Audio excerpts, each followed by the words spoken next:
Hi అండి, welcome to my channel. ఈరోజు capsicum కూర ఎలా తయారు చేసుకుందామో చూద్దాము.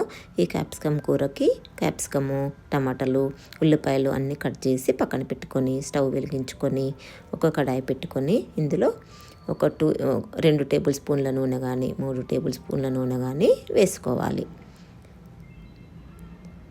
వేసుకున్నాక ఇది వేడయ్యేంత వరకు వేడయిన తర్వాత మనము ఆవాలు వేసుకోవాలి.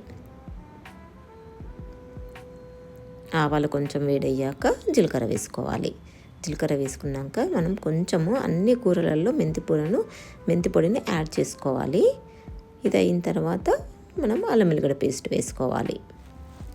ఇలా ఫ్రై అవుతుండగా మనము తరిగి ఉంచుకున్నాం కదండి ఉల్లిపాయలన్నీ, ఇవన్నీ మనము ఉల్లిపాయలు వేసుకొని ఒకసారి కలియబెట్టాలి.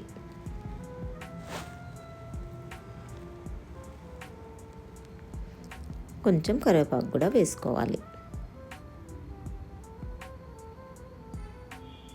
ఒక్కసారి ఇలా కలుపుకోవాలి. ఇందులో వెల్లుల్లిపాయలు కూడా వేసుకుంటే బాగుంటుంది. ఒక 4-5 వెల్లుల్లిపాయలు కట్ చేసి వేసుకొని ఫ్రై చేసుకోండి. ఇప్పుడు మనం తరిగి ఉంచుకున్నాం కదండి, నేనైతే 1/2 కిలో క్యాప్సికమ్ ముక్కలు తీసుకున్నాను. ఇవన్నీ ఇందులో వేసుకోవాలి.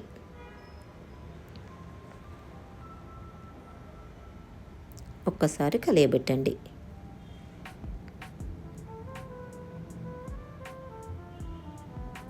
ఇలా కలియబెట్టిన తర్వాత ఒక్క టమాటో వేసుకుంటే బాగుంటుంది. వేసుకొని ఒకసారి కలుపుకోండి.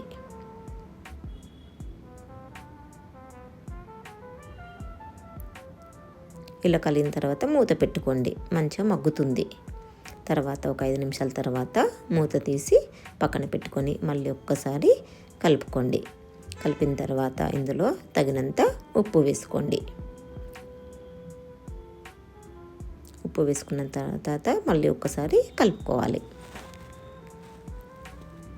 ఇప్పుడు తగినంత మిర్చి పౌడర్ వేసుకోండి. నేనైతే 2 టేబుల్ స్పూన్ల వరకు యాడ్ చేశాను. మళ్ళీ ఒక్కసారి కలుపుకోండి.